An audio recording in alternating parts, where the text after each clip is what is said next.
If I put on my glasses, is the glare terrible? Huh? Ah, look how visible I am. Look at how totally you can see me sort of kind of in the glare. Is it too terrible? Wearing glasses means I'm more, what's the word? Qualified, right? You trust me more now. I would do a little bit right now of like taking them on and putting them back off, but that's headache territory, you know, the quick switching back and forth.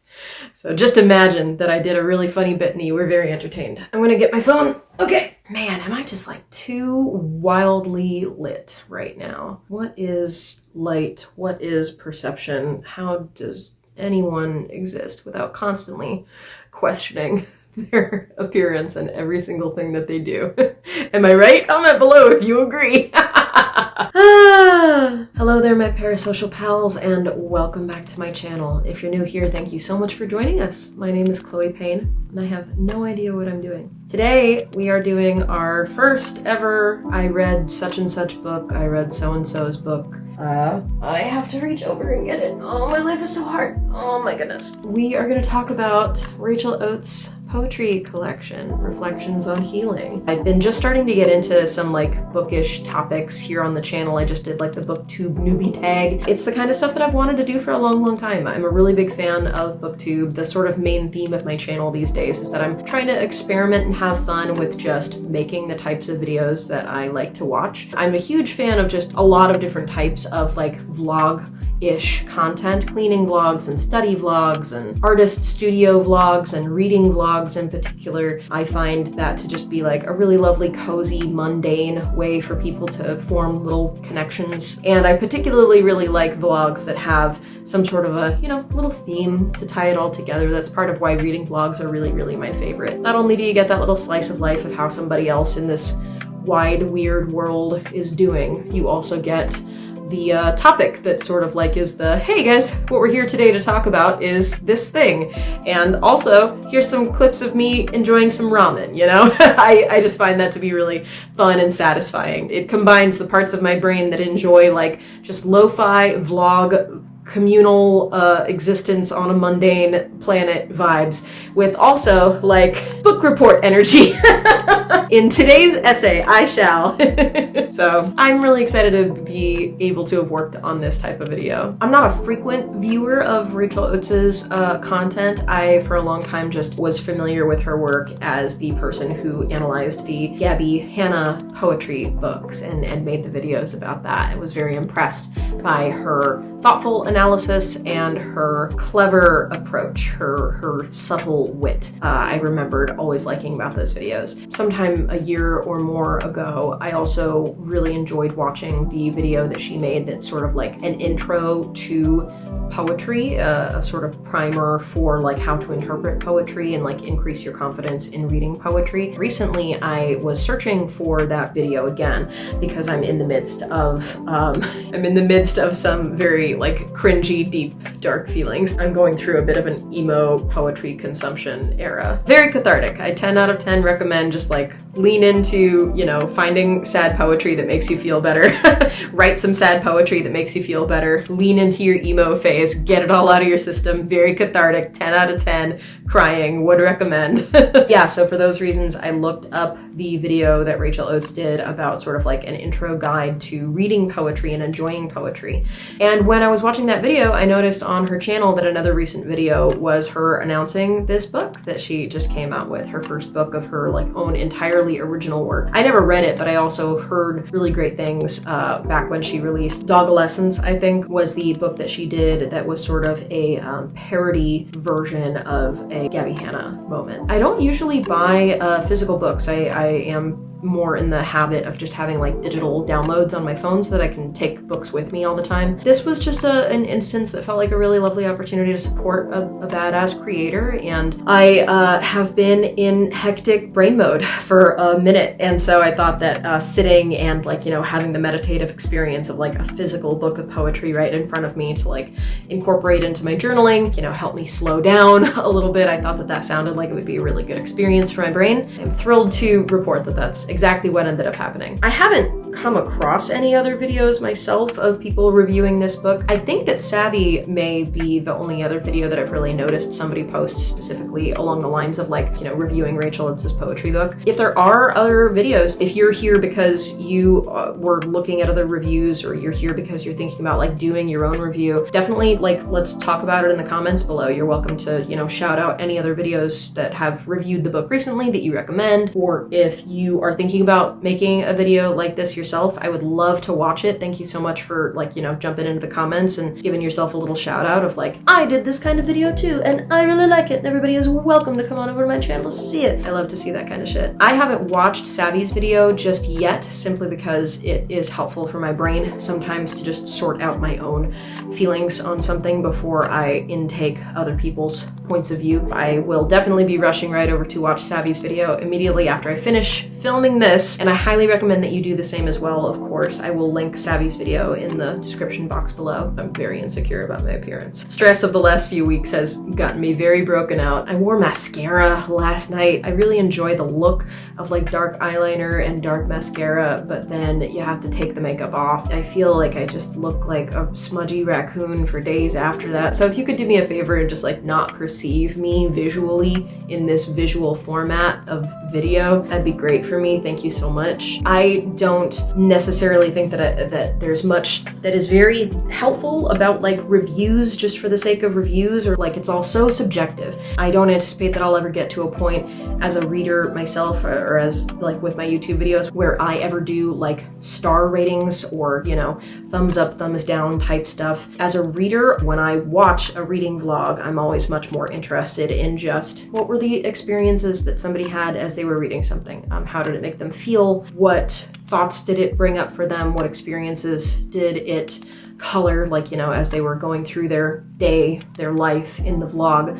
How was it maybe informed by reading this work that they carried around with them during that slice of their life, that piece of time? That's what I like about videos like this. So we are about to embark on what a couple of slightly stressful days were like for me over the course of the last 2 weeks. It just so happened to work out. It was not at all my intention, but it just so happened to work out that each of the instances that motivated me to sit with the book of poetry were moments when I was having a very stressful day, when I felt very harried, very rushed and cluttered in my brain hole, and I was able to think to myself, you know what, I'm really lucky to have a lovely book of poetry here in my house right now, so I should slow down and let that work of art have an impact on me, and I think that that will help me feel better. And that's exactly what happened. So this video is going to be less of a review, less of like a critical analysis, and much more just welcome to some stressful days in my life. Here is what I was reading during those stressful days that sort of helped my brain calm down. There are timestamps below if you're not a fan of vlog stuff and you prefer to just skip to the end where I talk more in detail about my thoughts on the content of the book. Yeah, let's cut to past Chloe, who I am glad ended up feeling better. Well, when life gives you lemons. Let's see. Yay, it looks like I have some storage space to film on this phone camera thing. I'm trying to make more efficient the experience of me having a YouTube hobby right now, and in the interest of that, I've been trying to have there be more moments where I can simply say to myself, well, here's the thing I was gonna do anyway, a thing that I was already planning to do, a thing that I would do whether or not there was a camera there. So what if I film it? And I've been planning to do the Rachel Oates video anyway, but I hadn't necessarily set a date for it. And today just so happens to be a day when I am sad and anxious and in pain, and it's raining. It just started raining outside. I'm that Pacific Northwest kind of bitch. Give me a porch to sit on while the rain is falling. Give me a blanket to cuddle. Give me a book to read. Give me some hot tea to drink. And I am just, that's all I want in this life, is that experience. If you enjoy rainy days as well, leave me a comment below if you like the rain. Is that engagement? Am I engaging? Am I being engaging? Do you feel engaged? Do you feel you've been engaged upon with? All right, sounds like it's time for me to stop talking. I have a garage. It's very soothing and nice to open the garage door. Rain falling outside, and I have a little wicker bench with my blanket and fairy lights that I put back there. So I'm gonna go set that up and get all bundled and sit with my journal and some poetry and my headphones and see if we can't unclog some of this emotional constipation, shall we?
You can tell that I'm having a rough day because I just got teary at just the dedication. The dedication is for everyone who's ever believed in me.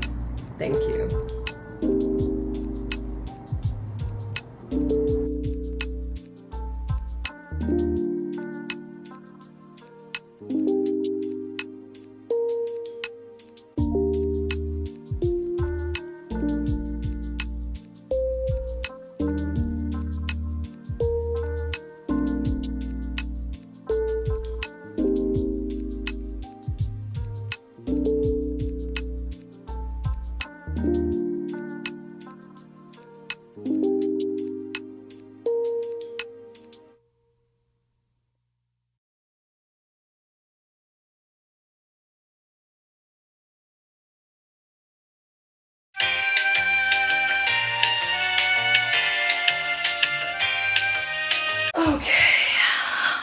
It is Wednesday, my dudes. Setting our timer. We have 10 minutes left on this break. My last afternoon break, my admin work from home day job. I'm in a bit of a funk. I'm only sitting here at the foot of the bed because originally I had thought that I would just try to take a quick 10-minute power nap to get myself through the last bit of the afternoon. And I think that instead I'm going to feel more rejuvenated if I thought dump, get some of the bile out, verbal processing before finishing up the shift and trying to feel good about the afternoon.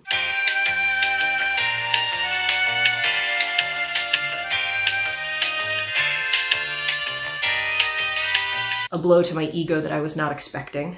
Why are we still here? Just to suffer?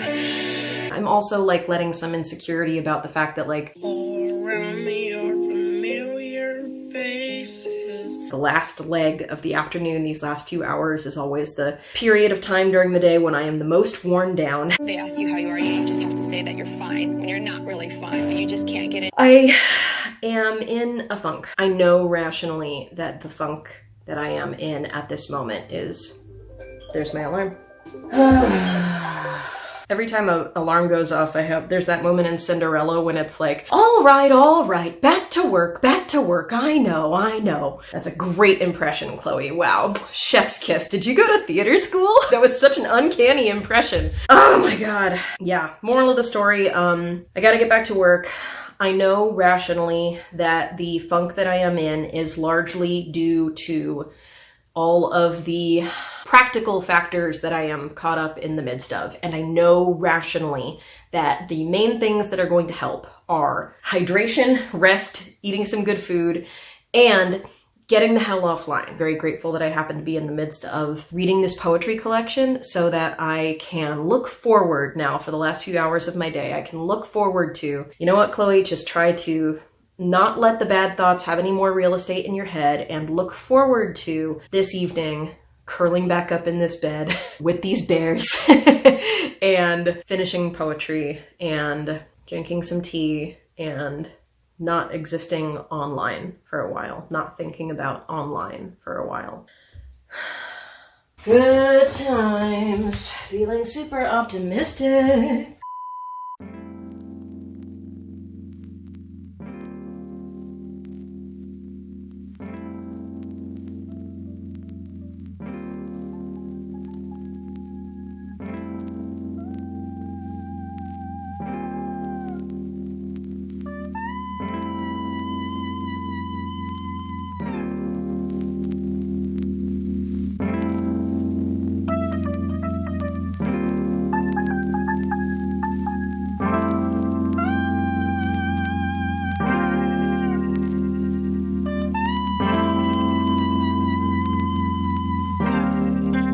Welcome to another day in the life of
Yay! It's the end of the video.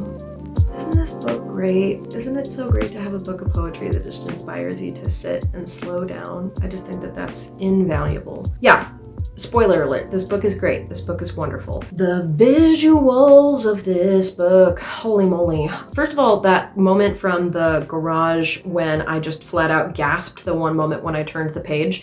Here is the picture that was the gasp making moment for me. I'm obsessed with this photograph. What a moment in motion. What a just wild moment of color. I don't know anything about photography, but this picture really did it for me. Very similar to my appreciation of poetry or books or a lot of different types of just art. A lot of my experience as a appreciator of art is much less to do with like knowledge or taste and much more just to do with like how it made me feel. Like, you know, the things that like hit me the hardest in my gut, in my soul, are the things that like I have the strongest affinity towards. So yeah, that picture really did it for me. Really just all the photography in general. This is an instance where the visuals that were selected perfectly complement the poetry. The pairing of the photographs with the words was done in a perfect way to have the images support the poetry. It's a glimpse into the visuals that the author had in mind when selecting certain words. It's a really comforting celebration of like mundanity. Something as simple as a broken window or a cityscape are full of just texture and detail and color when you stop to take a look. That theme of the photographs being very much about kind of commonplace everyday moments that you might walk by commonly in your day-to-day life, but being focused on and celebrated, that theme of the photographs felt very much in tandem with the theme of the poems. For me, just a big part of what poetry is about overall in general is the necessity to stop and breathe and take kind of a meditative moment and not rush. It's not a page turner, you know, thriller kind of thing as it can be with other books. When you're sitting with poetry, the sort of the vibe, the intention is to be mindful. I wrote in my notes, my only disappointment in the visuals was there was no poem about an octopus. It's a small thing, of course, but from the artwork on the outside, from the cover art, which by the way was illustrated by Rachel, in addition to all the photographs in the book being taken by her, she also did the actual illustration here for the cover art. It's an octopus. It's you know, you got the tentacle action going on, you got it wraps around into the back page, and I think it's a beautiful piece of art. I had definitely hoped, maybe just in my little nerd brain, that the inspiration of that cover art, that maybe one of the poems would have something to do with an octopus. That would just be interesting and fun, and I would wonder where an author would take that idea. If you are someone like me who was particularly looking for that or hoping, you know, looking forward to that, I can burst your bubble right now. This is not a poetry book about the eight-legged wonders of the world. There's an afterwards, a little section at the end of the book, a note from the author, where she does actually explain both how she landed on the cover art that she did, and where she also goes in detail showing some of the progress sketches, like, you know, what the sketches that she thought she might move forward with looked like in the beginning of the process, and then you get to really see it morph from what it was into, you know, Animorphs style. Here's how it started and here's what it ended up being. In that section, she did also talk a little bit about just like, you know, her own personal attachment to the idea of what the octopus is and what it means to her. And so you do get some written representation of that. That section that Rachel wrote about all that was honestly just as poetic and lyrical and inspiring as perhaps a traditional poem might have been. Some specific acknowledgement of some of the poems. First of all, just overall. Holy moly, just overall. This is a really striking collection of poetry. Very vulnerable, very personal, but also, I think, full of very universal themes. I think that there's a lot about it that is very relatable for a lot of people. If you are a subscriber of Rachel's, if you're someone who has been, you know, on her journey and watching her videos for a long, long time, this book is absolutely a must for you, just in terms of getting some, you know, behind the scenes access to an artist that you admire, and to learn more about like her process and how she sees the world is incredibly gratifying, I'm sure, for like an artist that you are a huge fan of. And if you're just a person who enjoys poetry, if you're just a person who enjoys taking a moment to sit and read something and be challenged and introduced to some new ideas, there is really something in this book for everyone. If you are intimidated by poetry, if you have maybe been interested in getting into poetry but have never really found the piece, the collection of poems that have like clicked for you, if you are a super poetry aficionado and you think that you've seen everything that there is to see and you're looking for something different. In particular, I was just really impressed by how this was a varied collection. Rachel, it seems, had a ton of fun with making this a varied collection, a very diverse use of lots of different types of technique, lots of different structure. I am not educated in like, what the names of all the different structures were. I could kind of maybe identify like those are couplets and that is a more prose like, longer narrative poem as opposed to a one shot. Like I'm using fan fiction terms to try to describe what I'm enjoying about poetry. Like I'm not coming at this from a literary analysis point of view. I'm coming at this from the point of view of, as a reader, your experience from page 1 to page done is not the same. One page where you're experiencing something very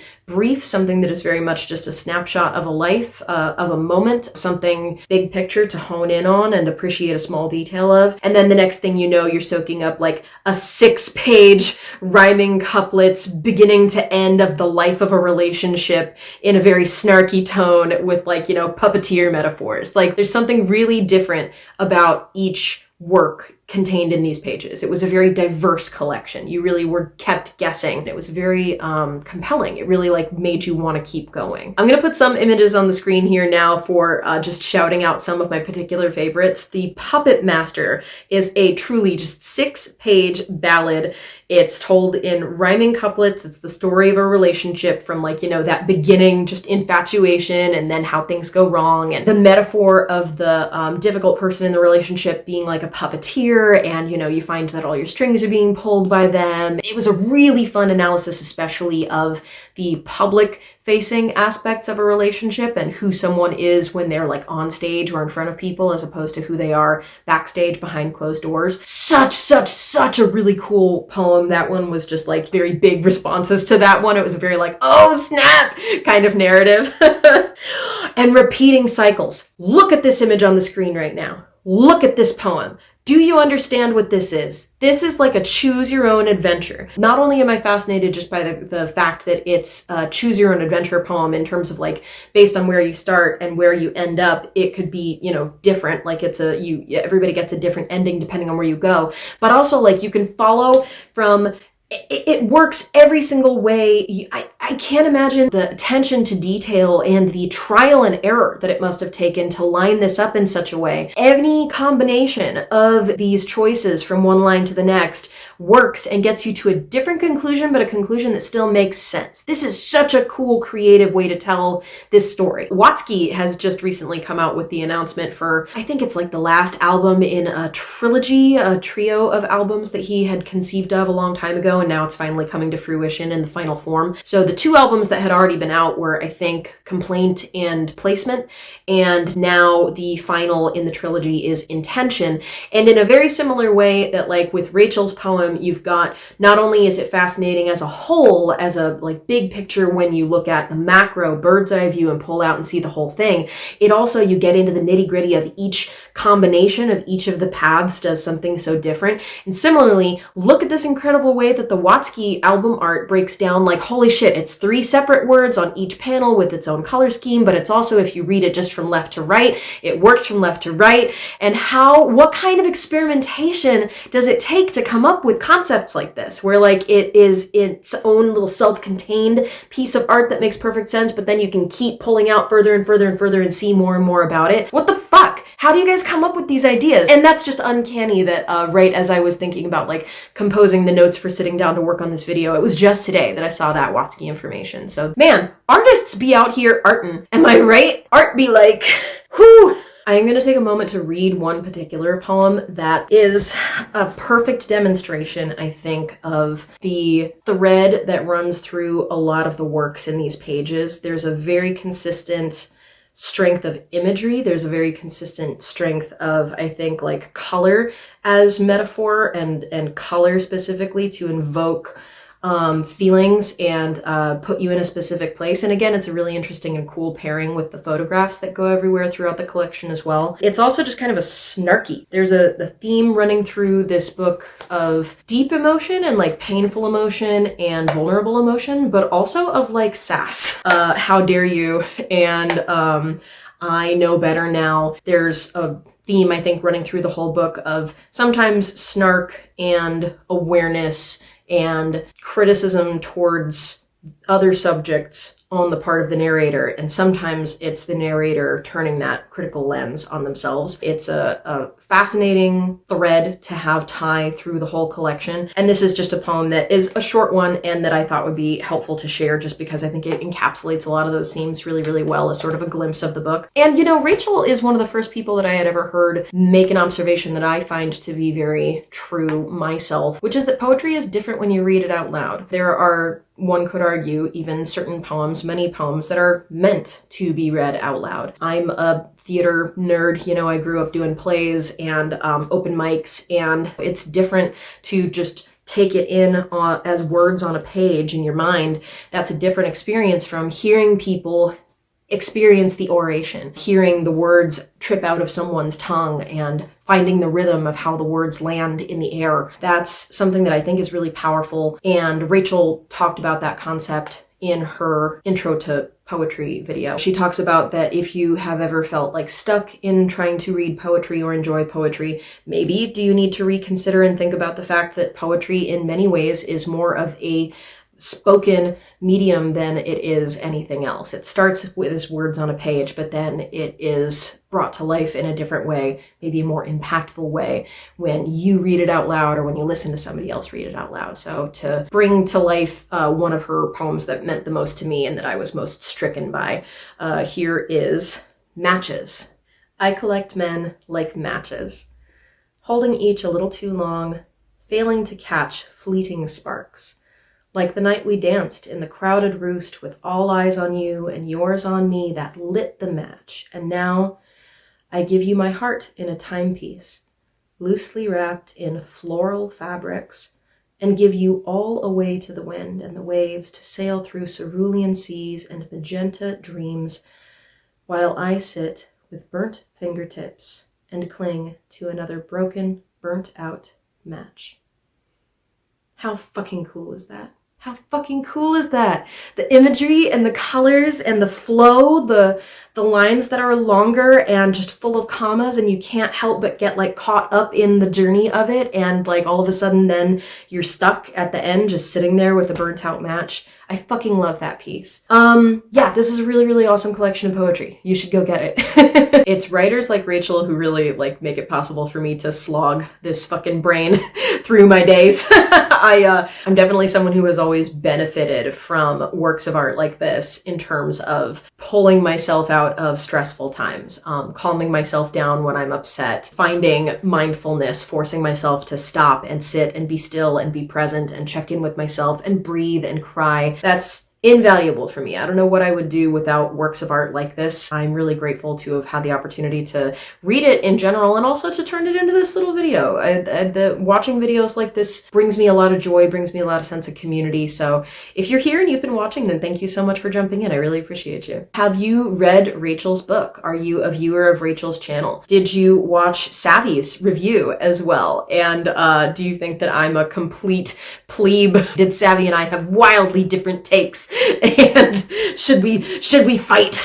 Should we duke it out? Should we schedule a Logan Paul style boxing match for who had the better review of the poetry collection? Yeah, leave me some comments below.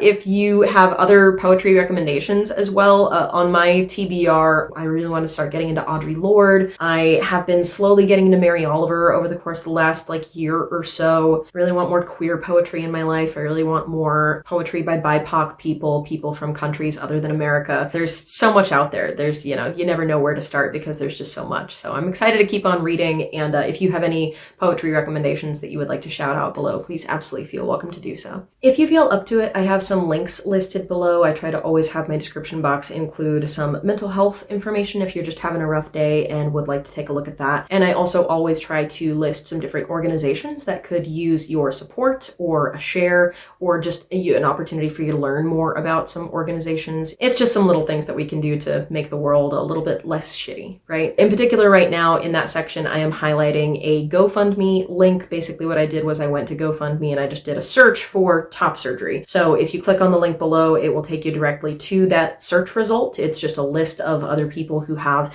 actively running campaigns right now to support their top surgery procedures. I am getting top surgery in a couple weeks here, and I'm incredibly grateful and excited, and I'm in a very privileged position. I have a job, I have insurance insurance. I have a family who supports me. I'm going into debt, but you know, that's what payment plans are for. Overall, I'm really lucky to not be in like dire need of financial assistance. So if you are someone like me who, as soon as you hear that someone has a gender affirming procedure coming up or just any kind of medical thing coming up and you're just like, I would like to contribute, please drop the Venmo. How can I support you? That's a lovely impulse. I applaud that impulse. You can check out the link below to direct that impulse towards some other people who have campaigns going, and I think that that's a really wonderful opportunity to help them out. If you enjoy mediocre pictures on Instagram or the cool misadventures of a cool 36-year-old cool kid on TikTok or gay memes and rambles on Tumblr, then you are welcome to come hang out with me at your social media location of choice. I am at Chloe the Pain on all the things. Shout out to my patrons, Hiker Steve and Cherry That Tomato. You can check out the description box below for information about my Patreon, my website, hiring me for commission songwriting, all that good stuff. And I hope that you will consider liking this video if you liked it, if you're still here. Subscribe to the channel. It's a particularly beneficial time to consider hitting the notification bell because I'm going to be taken off basically the month of March for my top surgery. So if you hit the notification bell, then you will know when I am back on the channel and making more stuff for you. I think that is all. Thank you again so much for hanging out with me today. I feel a lot better than I did when I first sat down to start recording this. Ain't that just the power of poetry to hit us where we need to be hit with our feels and help us feel a little bit better? Oh my goodness. I have a headache. But anyway, I appreciate you. You're amazing. Thank you so much for being here. Ooh, the doggy just barked outside. Oh, 2 doggies outside are barking at each other. Ooh, I wonder what they're talking about. Well, from me and the dogs barking outside to you and yours. Thank you so much for tuning in. I really appreciate you. Take care of yourselves and take care of each other. And now we'll do an end card. Look at all the links to click on all the links. Oh, look, I set my mirror here next to myself because I thought that I would be terribly insecure and wanting to check my appearance every few seconds. My life is forever scarred by the fact that in my last video that I did, I had a smudge on one of my eyes the entire time. Oh, the shame. That's great. We're making progress. We're at the point now where I do have the mirror next to myself to check for little wardrobe malfunctions like that, but then I forget to look at it. Fascinating. Fascinating content. Anyway, enjoy clicking on the links. Wow!